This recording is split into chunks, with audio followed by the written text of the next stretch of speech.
get me started.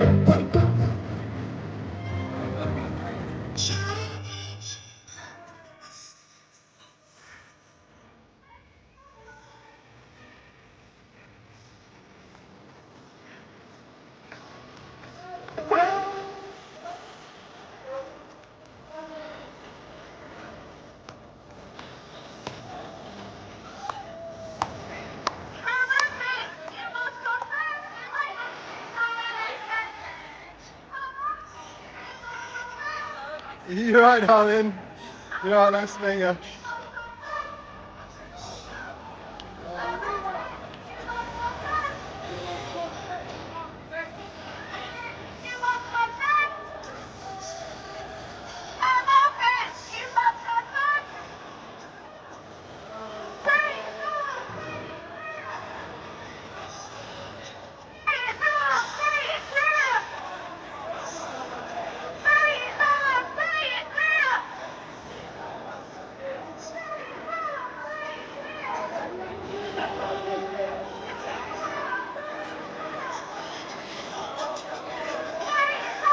He's right.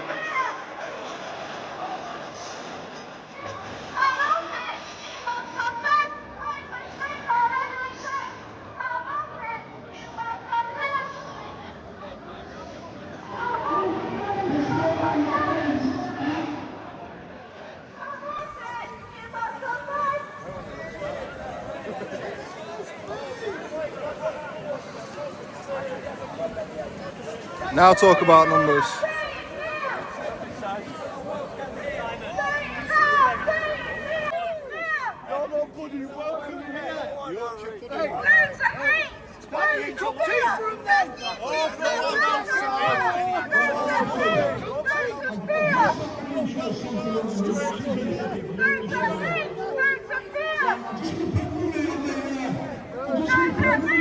What are you saying? You good, yeah? Yeah, good. Yeah, man. I've actually you get knocked over by that horse. Before I start, guys, this is something for the lefties. I'm not even English. I was born in Ukraine. I've been here over 30 years, and I'm more English than you cowards. So I stand with all these people. You're a lot of traitors. And do you know what, guys? It feels a bit strange being here, because 5 years ago I was stood in this very spot telling you about the vaccines, telling you about the dangers of the vaccines, telling you about the lockdowns. So it's a bit strange for me, 5 years on, when we talk about digital ID. So let's get going, guys. First of all, I want to say thank you all for being here today. We meet at a time when a major change is being quietly proposed. One that has the potential to reshape everyday life in England in many ways people have not yet considered. And I'm talking about digital ID.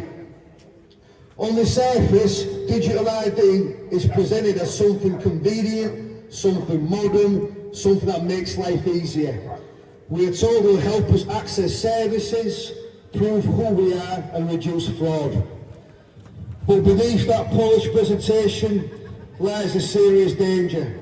Danger that every person in this country should understand before we allow this system to take root.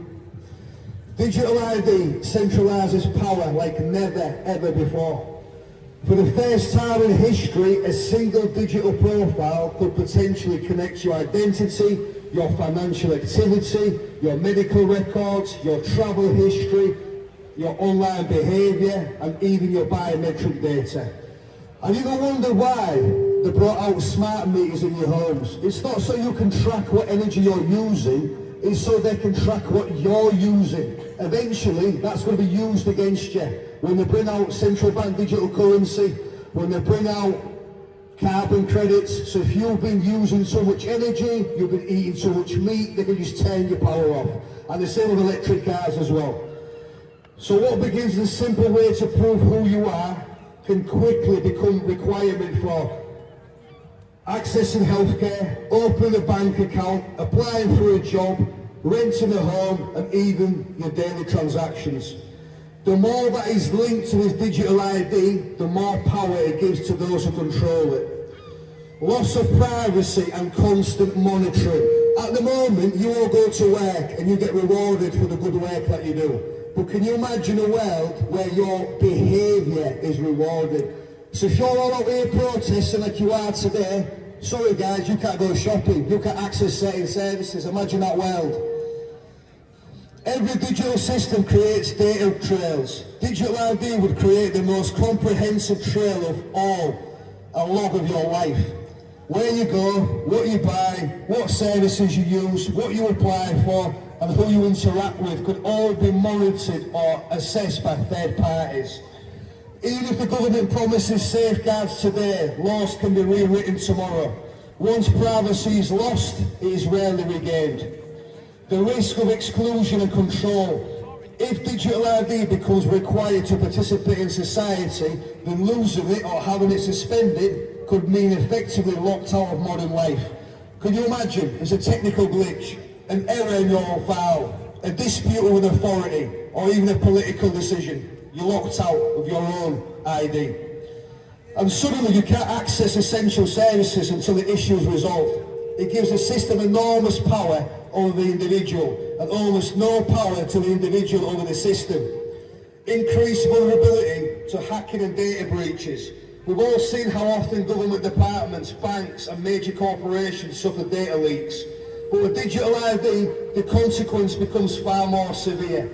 If one system is compromised, your entire identity could be exposed or misused. This isn't about losing password, it's about losing control of everything tied to you. The slow erosion of freedom. No government introduces sweeping system all at once, they do it gradually. Anyone who's ever done sales knows what I'm talking about. They can't introduce something straight away, they've got to push you slowly into it. The same with the vaccines, for example. If in 2020 they came out and said, look, you all need to take the vaccine, you would have told them where to go. But they brought it out slowly and slowly, put more fear into you. Step 1, it's voluntary. Step 2, it's recommended. Step 3, it's required for some services. Step 4, it's mandatory for all. We must remember a simple truth. Convenience is often used to disguise control. Digital ID may start as a tool of efficiency, but it could easily become a tool of restriction. England has a long, proud history of valuing individual freedom and civil liberties. Liberties that were hard won. We should not surrender them lightly. What this means for ordinary people in England. If digital ID becomes a central pillar of daily life, it could lead to less privacy, less autonomy, less control over your personal information, but more surveillance, more dependence on the state or corporations, and society with your identity is only considered valid if approved by a digital system. This is not progress, it is a shift in power, away from individuals and towards institutions. What we must demand right now, before any digital ID system is accepted, the people of England deserve complete transparency, clear limits written into law, no mandatory implementation, guarantees of data independence, protections against tracking and surveillance, strict separation between identity and financial and social activity, and of course the right to opt out without a penalty. Technology should serve the people, not control them. So guys, we stand at a crossroads. Digital ID could become a turning point in British society. If we allow it to expand without serious debate and strict protections, we may look back years from now and realise we gave away more than we expected. Our privacy, our autonomy and our freedom. Let us be informed, let us be vigilant, and above all, let us make sure that any system introduced to this country is built with the rights of the people at its heart, not the convenience of the state. Freedom! Thank you. My England! No surrender! Never surrender! My next speaker coming up now is a young lady from Hull. She's ex-services. She's been leading the fight on the select committee against the betrayal of our Northern Ireland veterans and the repenning of the Northern Ireland Agreement. I'm not going to say too much, but all I'm going to say is not enough people in this city know about her. She's done so much work for other people. She's got the respect of me forever and everybody else that has after today it'll be everybody else that's here. I'm just going to give you Nicola Batty.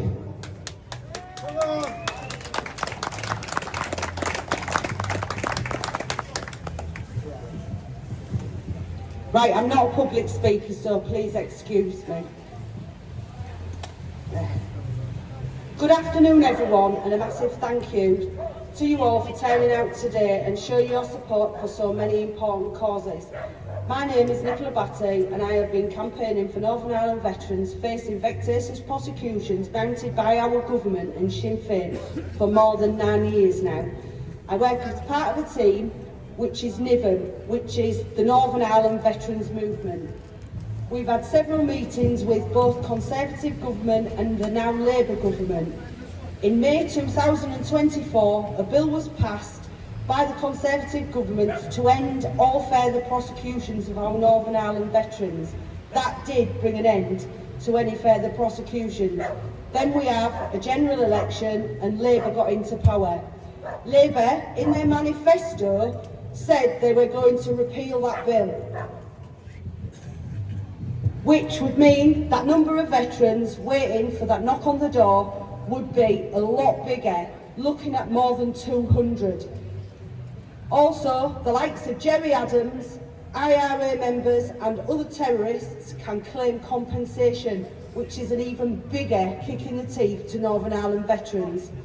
In July of this year, we got the government to debate repealing the bill by our online petition that got nearly 200,000 signatures.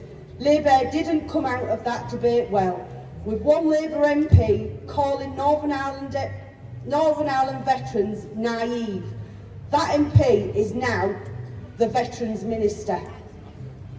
Labour are trying to rush this through Parliament, with them having the second reading on Tuesday next week, the 18th.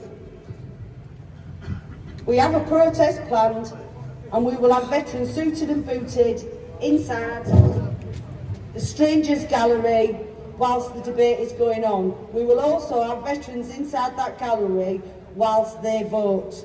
So they will have to look us in the eye if they're going to vote to repeal this bill.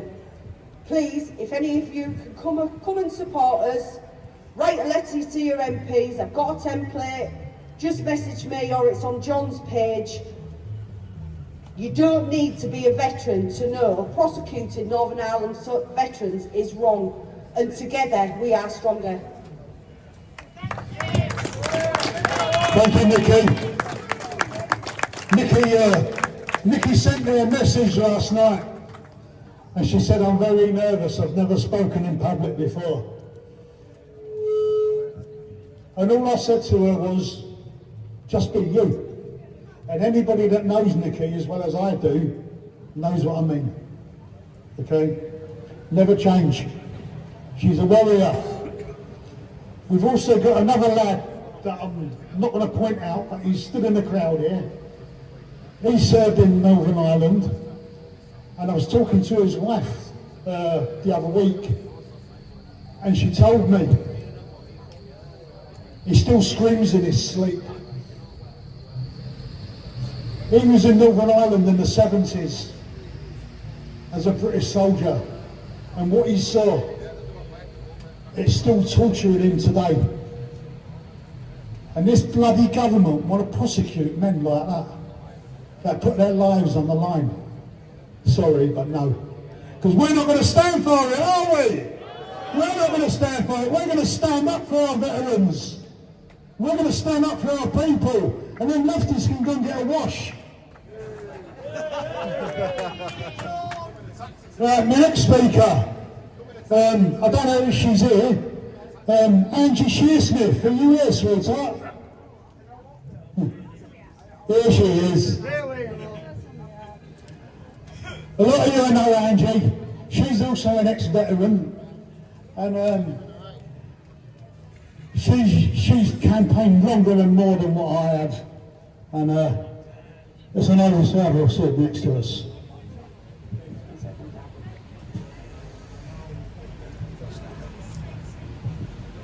Hello everybody! Yeah! Good afternoon, Angie Shearsmith, and I'm the founder of Yellow Vest Hull Patriot group on Facebook. Been protesting since 2018 to 2019. Now let's talk about government, past and present. Ooh. They no longer represent us. They are basically taking orders from organisations like the World Economic Forum and possibly Davos, etc., which are owned by 1 to 19% of the world's loaded people, men that want only to do harm to others. Remember, their end game is to not only have you lot have nothing, own nothing, but to be for all of you to realise that you will have their scraps, basically. So I say no, I do not consent. Whether you are left, right and centre of politics, it doesn't matter anymore. Because they are coming for you, and they're coming for your families and your future generations. So to this end, we must stand together, sooner or later, because we will have no future. It will just be nothing. You will be controlled and owned. So take care of one another, stand together and be proud. Love you all, take care. Cheers, Angie. I like standing next to Angie because it's the only time I'm taller than anybody else. She's like a little pocket rocket, isn't she? Yeah. Right, my next speaker is a young lad. He's never spoken in public before, but he's very knowledgeable. And like all good friendships, we started off hating each other. And not that long ago, we was going to have a fight, weren't we? But we've sorted it out. So I've asked him to come and talk today. Dave Isles. Hi, my name's Dave Isles. I'm going to get straight on with the speech because I'm not very good at doing this. My fellow Britons, enough is enough. We stand here today because our leaders have forgotten us. Their duty, they promised to protect us and they failed. We are a nation that believes in fairness. We are a nation that believes in compassion, but compassion does not mean turning our backs on the safety of our families. Where is the protection for our children? Where is the support for our veterans sleeping cold on the streets? Sorry. Where is the respect for our farmers who feed this country? We will not accept excuses. We will not accept weakness. We demand secure borders, real screening, real consequences, because British lives must come first. We are not hateful, we are protective. We are not extreme, we are patriots. We love this country too much to watch it being neglected by those in power. This is our home, our grandparents defended it, our children deserve a future in it, and we will fight for a Britain that protects its own again. So raise your voices together. Britain safe, Britain first. Let's put the great back into Great Britain. Thank you. We will never surrender. Never ever. Right, the next man that's going to be coming up, he rang me the other day, he said, John, have you got room for any other speakers? You know him. I said, who's it for? He said, me. I said, no. I don't fucking want you. Anyway, I was only joking, I love the man. Ian Oakey, where are you, Ian?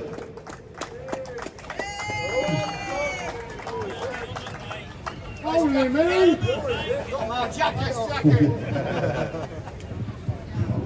Cheers, John.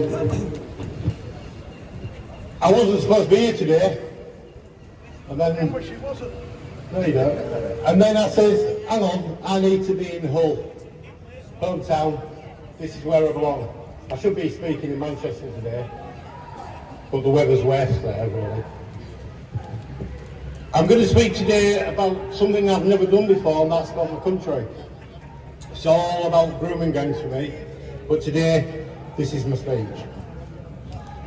We gathered here today because we love our country. Every street, every village, and every city. Our country has always stood for fairness, strength, and courage.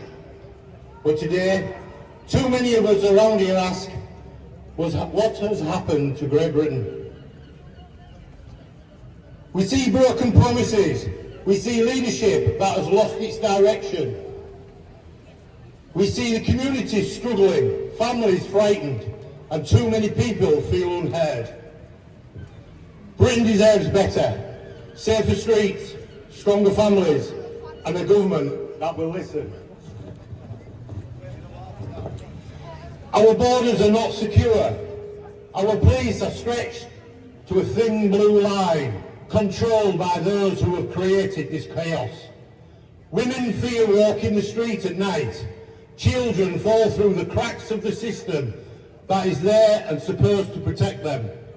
Across our towns, too many people, especially women and children, live in fear.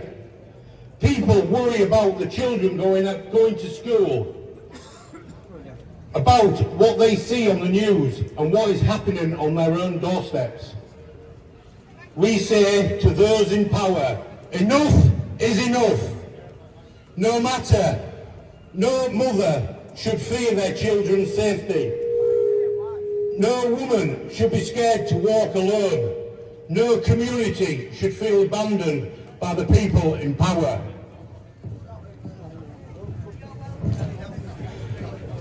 We need a government that stands up for the rights and for us to feel safe. No matter, more police, we need more police on the street. That means tougher sentences for violent offenders. That means proper support for victims of abuse and exploitation. We demand secure borders. We're not wanting to shut the world out. We just need to keep our nation ordered, fair and safe. We demand a strong policing, no slogans, but real protection on our streets. We demand justice for victims of families, for every person filled by a system that just looks the other way. And it means leadership that puts British people first. No political games, no empty slogans. We must rebuild trust. We must rebuild pride. Because Britain was once known for its courage, its fairness, its strength, and it can be again. This is not about dividing the people. It's about protecting everyone who calls this Highland home. This is not about colour. This is not about creed or religion. It is about right and wrong. It's about a government that forgot who it serves. And we are the people that remind the government they serve us. It's about the right of every woman and child to live free from fear. It's about a duty of every government to defend its people. So today, we send a message. We will not be ignored. We will not be silent. We will not accept a Britain where safety is a privilege instead of a right. Because we love our country and we will not watch it fall into chaos and fear. We want Britain to be great again, not through anger, but through unity, courage and pride. One nation under one flag, standing together for safety, for democracy and for our future. We demand action, we demand accountability, and we demand the future where our daughters and sons can walk proudly in a country that is safe, secure and strong. Because we are one people under one flag, and we will never stop fighting for the Britain we love. Thank you. That was a fantastic speech, Mr. Ian Oakey. I'm glad I let him come now, as I didn't want him here. Right, I've got a change of heart. I weren't going to say nothing today, but I am now. So just bear with us. You've got me, and then you've got one more speaker. Okay. All I want to say is I was thinking the other day what a sad state of affairs this country has become. We're misguided. The other week, when there was a stabbing on the train down in Huntington, what struck me was more people in this country, on the left and on the right, in government, they was more concerned with who done it, where he was from, and what his name was, than the actual crime itself. And I think that's a tragedy.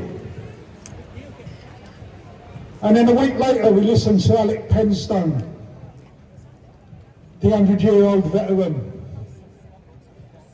when he went across on the D-Day landings and he said,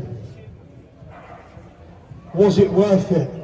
This is a man that went there. This is a man that went over the sea. This is a man that went in the D-Day landings. He never knew where he was going to come back. A lot of his friends never. And all the people interviewing him was more concerned about the connotations of the racial side of things that he was saying, rather than what they tried to turn it into something that it wasn't. Now, them lefties over there, they keep on telling us no one is born illegal. And they're right. They're right. No one is born illegal. But when you have any system in place, any democracy, you've got a set of rules and you've got a set of procedures. And people need to follow them. Because if people don't follow them, you get anarchy and the whole system falls down. The whole system falls down. And what's happening then? We're being pushed. We're being pushed down a path. The people in this country are being pushed down a path. And they're being pushed down a path, not just by the government, but by the media and by the elite rich. They're pushing us all down this path of hate.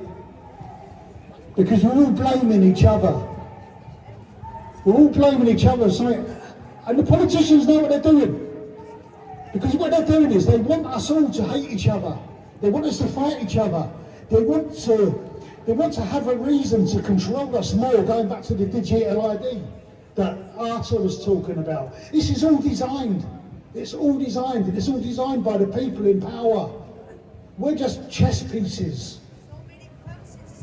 I would love for everybody to fucking join together.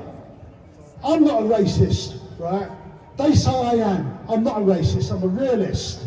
I haven't got a problem with the colour of a person's skin or where they're from or what religion they are. But obey the rules. Obey the rules. Respect the culture. And if anyone comes to this country legally or illegally and they commit a crime, deport them. Because they've had their welcome. We've got enough criminals in this country without adding to the problem. But if someone wants to come to this country and they're going to behave themselves and they're going to assimilate and they're going to contribute, fair play to them. We'll have them. But there's no doctors and there's no doctors, no nurses and no engineers on them dinghies. I'm telling you that now. Because they wouldn't be coming on a dinghy if they were. But we all need to take a good look in the mirror. I'm going to spend a lot of time in the next year. We're going to start in Hull. You've got all these different groups in Hull. You've got the Yellow Vests. You've got your Freedom Information Group. You've got the other fella that don't like me, that Steve Appleton, the Old Against Immigrants. He don't like me for some reason, but he's been slagging me off on the internet and all that. But he's never come and said nothing to my face. But I'd still be willing to work with him if he comes and apologise, because we need to unite together. We've got United Hull. Ian Oakey, we all need to work together. Let's not do our own separate demos. Let's join together and let's do our demos together. Let's unite. We all want the same thing. And beyond that, I'm going to start working with other groups across Yorkshire. We're going to be working with 5 towns that consist of Wakefield, Leeds, Huddersfield, Bradford, etc. We're going to go down to Lincolnshire and we're going to work with Steve Down. We're going to unite the right groups. We're going to look at Lancashire and we're going to go and see Mount Dave and Pad UK Billy Howard. We're going to start working together because it's not all about London. It's not all about London. London are getting the numbers at the moment down south, and this is a Cockney speaking, right? London are getting all the numbers, and you people travel to London. It's not all about London.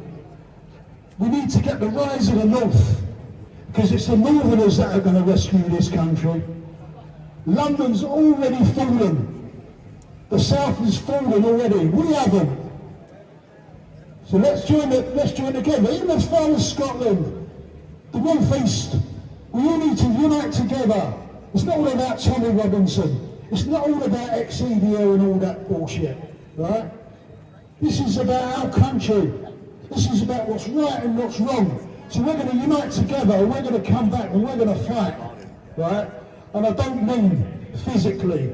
We're not going to attack anyone, but anyone that attacks us, we'll have it with them. Because I believe in self-defense, not attack.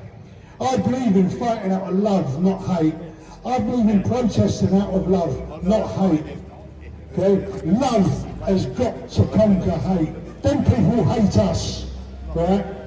For me, I'm going to go home today and I'm going to forget about them. But I'm going to have to clean my nose out because they fucking stink. Right? Anyway, just before I bring the last speaker, I just want to say to people, not only are we a protest group, right? Whole patriotic protesters, and we're going to unite other groups, but what we're also doing is, we're trying to help local causes, okay? In the last years, we've raised money for blind veterans. We've raised money for Gulf War veterans. We've raised money for women that have been abused for Women's Aid. We've sent veterans over to Normandy. We've paid for veterans to go have a meal together, old boys. A couple of years ago, I went and built teddy bears for a nursery for the Down syndrome children. That's the sort of thing that we're going to be doing, because we've got to give back to the community. Right? We've got to show the community and people that ain't here that we care about our people. We care about people. Now this year, I've decided, and I made the decision on my own because I do most of the work, right? We're raising money for the homeless people in Hull City Centre. And what I want to do is I want to buy as many tents and sleeping bags as I can. And if I get enough money, I'm going to buy woolly hats and I'm going to buy gloves and woolly socks. And if I get even more money, I'm going to buy every single one of them a meal, right? And what I'm going to do is one night, I'm going to get about 15 of us. We're going to walk around Hull City Centre with the police community team, and we're going to give every single one of them homeless people that are sleeping rough a sleeping bag and a tent at least, okay? I'm also going to help a friend of ours, Lee Scarsey from Antifa Public Watch. Them that hate him. And that's the reason I'm going to help him. Because if they hate him, he's doing something right. Okay? Anyway, I spoke to a local lad yesterday, Cole Saverton. What he's doing at the moment, he's buying selection boxes for children that are in hospital or aren't going to get much at Christmas, etc. So I've promised them £100 out of our money, and we're going to buy selection boxes for him. If I get enough, I'll give him some more. Now, on the table here, I've got some Union Jacks, I've got some George Crosses, and I've got some pin badges. Whatever I sell is going to the charity. None of it's going to me, and none of it's going to our group. It's all going for them 3 charities, okay? The pin badges are £3 each or 2 for a £5. Union Jack's 5 foot by 3 and the Jules Cross is 5 foot by 3, are £3 each. And I've got some smaller ones for £2. So if after the demo anybody can spare a bit, come over, see Joanne and she'll sort you out. Okay? Let's just show the community that we care about them. Let's show them. It's all right standing there calling us names and all that. They don't know us. They've never spoken to us. I'm prepared, and I've been trying now for 2 years. I want to go sit at a table with you lot. I want to have a debate with you. I want to talk to you. Let's sit over the side of the table together and let's have a chat. We don't have to agree with each other. We can have a fight when we get outside if you want. I don't care. Or we can shake hands. I'll do whatever you want. But this is what we've got to do. The real problem is the government and the elite and the media. They're part of the problem, but not all of it. But I don't like them. I don't like them, I've got to admit that. Anyway, the last speaker I've got coming up is a young lad. I'm going to be honest with you. I nearly never let him speak because I nearly never let him speak because he says a lot of things I don't agree with. He's been coming out some bollocks. He's on the verge of the far right business, and I don't like far right, okay? You don't like Jews. Right? My great grandfather was a Jewish refugee, all right? But I need to educate him. We can push these kids away. We can push these kids away, and then we're going to push them into the hands of the bad people. Or we can bring them in, and we can educate them, and we can put our arms around them, and we can adopt them. And that's what I'm trying to do with Harry. All right, you got to stay away from that fucking Edward Mosley fella. He's a dickhead. All right, he is a plum. All right, anyway, Harry. I've still got me foreskin. Right, good afternoon everybody, my name's Harry, or you might know me better as Jackson Media. So first of all, thank you all so much for turning up. So, all over the country we have now seen hundreds of incidences of migrants doing disgraceful things to our women and children. It is no longer safe for our women and children to walk through our major towns and cities at night, or even in broad daylight in some areas. A migrant that was staying at the Hull Royal Hotel forced himself on a young child. He is currently in prison and is expected to serve less than half of his sentence. And unfortunately last weekend a young woman and her friend got followed and harassed by a group of migrants staying at the Royal Hotel as they were walking away from the nightclub opposite St Stephen's. In Birmingham, a woman who volunteered at a migrant hotel was fatally stabbed to death with a screwdriver 23 times. And more recently, a dog walker in London was also stabbed to death by an illegal migrant. Yet the left over there seem to turn a blind eye and have also organised a counter-protest against us. They hide behind names like Hull Against Hate, Stand Up to Racism and Unite Against Fascism. They have a lot of audacity to claim that they are standing up to racism and fascism when they've done nothing of the sort. And why do so many of them wear masks? What have they got to hide? The far left groups don't have to worry about losing their jobs if they get seen at a protest like this. But on our side, we always have to, at the very least, be cautious and be careful about what we say and do, because we could get into trouble at work. And also be labelled as a far-right Nazi by the left and the media. Just look at the state of them. They are the outcasts and misfits of society. These lot believe that men can simply transition into women or be one just because that's what they identify as. Every Saturday I'm in a different city all over the UK, and believe me, I see so many of the same faces every time. Some of them in the crowd get paid for a few hours' work, and all those signs they hold are mass-produced, bought and paid for. The police actually admitted to escorting the left in police vans at a protest a few months ago. They call us racists, fascists and Nazis, and one woman over there is always speaking. Does that sound familiar? Yay! They even chant Nazi scum off our streets, even when there are children sharing their stories on stage. Everyone knows that those young men coming on the small boats are not real refugees. 90% of them are young men and they get everything they want. I put my camera at the door of that hotel over there and it was all men, so some of them had push bikes. And I also investigated a hotel in Liverpool, and I've got caught for that soon. And it was the exact same story. A fully functioning canteen, designer clothing, televisions and games consoles. Why are they here and why are we paying for it? Across the UK it costs around £10 million a day, and literally every week thousands and thousands of young men are still illegally invading our shores, and more than 50,000 have now come in under Labour's government alone. I've seen countless videos on social media of women recording their negative and often horrific experiences with this new migrant population. All over social media, I see countless videos of migrants harassing women on public transport or even following women home at the dead of night, and they are recording for their safety.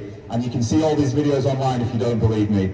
But the government and the media cover up the truth the best they can, just like they did with the grooming gangs.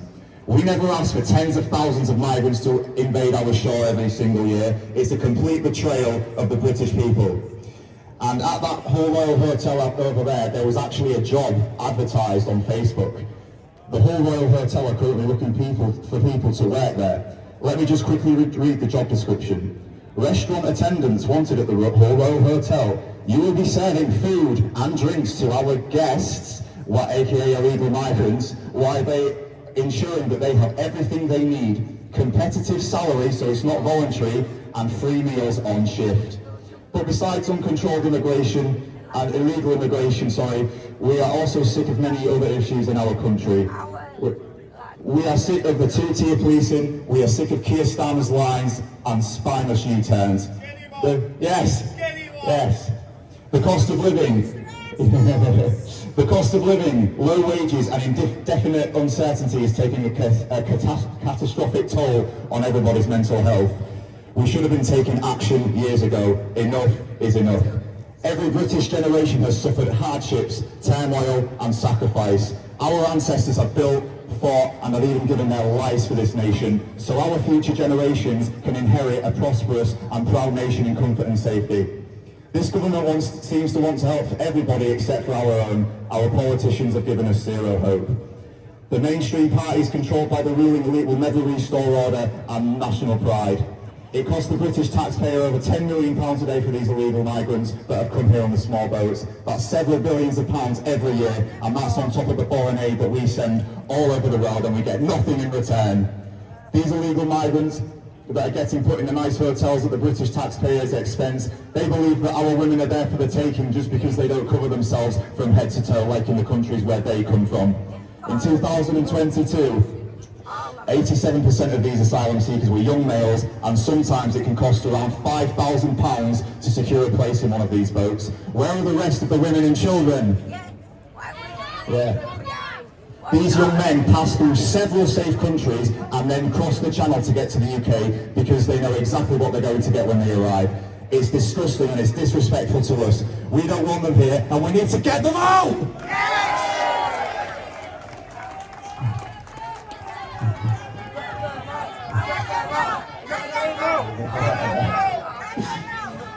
It sounds like we've almost given up on ourselves, our country and our future. Are we going to accept this as our new norm? I took 2 English. No surrender, that's right.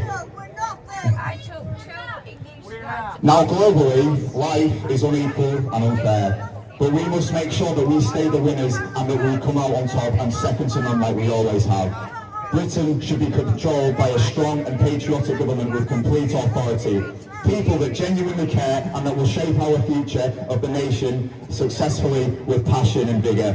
The British people should be the primary and only concern. We want our country back for ourselves. Because right now, Britain's biggest enemy is not a foreign army on the other side of the world, it's our own government. This is what we call the enemy within, because only our worst enemies could ever let our country spiral into the horrific state that it's in now. This is a new war for truth, a war between good and evil. If you choose to remain silent, your life might be easier, but your children's life won't. Our country is dying and we are losing our way. We are quite obviously not happy with the way things are, but we are not currently motivated enough or courageous enough to speak out or take action. And some people just simply are not aware of the gravity of our national situation. It's not our fault that things are the way they are, but it's our responsibility to stand up, speak out, and spread our message and take action before it's too late. I'm talking about small things that can make a huge difference. We must make sure that no young child is ever unaccompanied by an adult when walking through town, especially at night. Unfortunately, that is the situation we are now in. And we must look after every child as if they were our own. We don't need to set fire to Shoe Zone or steal all the bath bombs from Lush.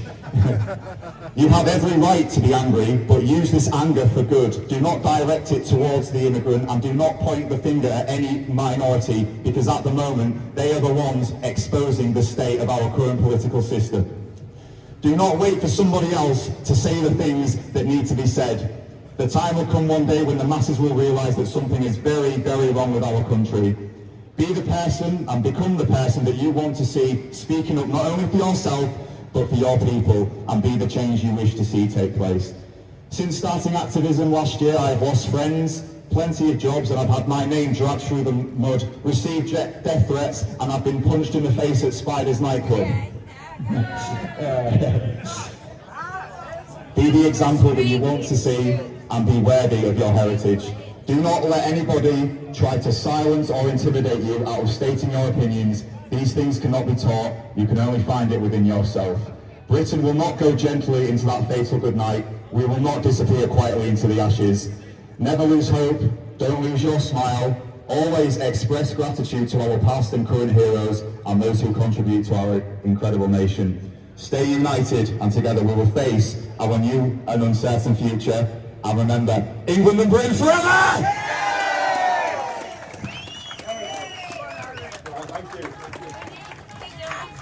Oh, thank you so much. Thank you, mate. Thank you, Aaron. See, the kid's got a lot to offer. He's got a lot of, he's a very intelligent lad. Stay on the right way. Right, stay with us. You don't need all them idiots. Okay? Right. Just want to thank everybody for coming. There's one man needs a bit of recognition. He's gone now. Martin Davis, where are you? He's having a gypsy's kiss. You know, that was his moment and all, wasn't it? Anyway, I want to thank everybody for coming. All right, we're getting bigger, we're getting better, we're getting more organised, we're getting more professional. Okay, and we've got to keep the momentum. We've got to keep going. Next year, early next year, is anybody willing to give up half a day's work and come on a protest with me?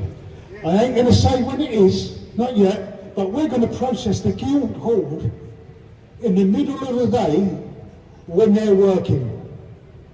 That's what we're going to do, because that's what it's going to take. We've got to disrupt them. Last time we done a protest at the Guildhall, they found out we was coming. So what did they do? They shut the building early and went home. What a waste of money. They got that money to do that, haven't they? But they ain't got the money to help you guys out, and they ain't got the money to clean out Cenotaph. Anyway, Martin Davis. Come here, Martin. Martin Davis, come here, you're not that shy. Alpha, when is it? Come here.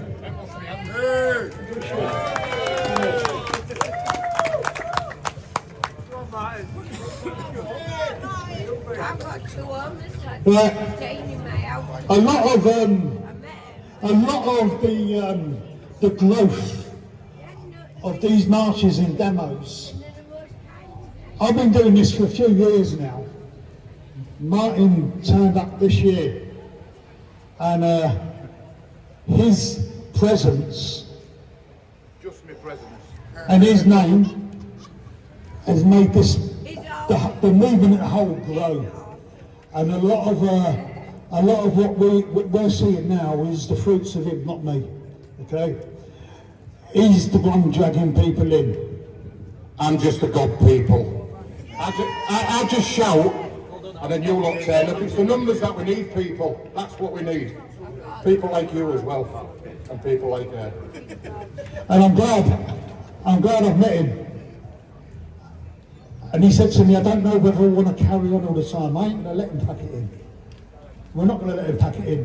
When you've got myself, you've got people like Ian Oakey, you've got Angie Shearsmith, you've got Nicola Batty, you've got Tracy Snell, and you've got Martin Davis. We've got a formidable force in this city. Can you stop giving me name away, please? Listen, an Englishman doesn't hide. We don't hide behind masks, and we don't hide behind names. My name's John Francis Gillen.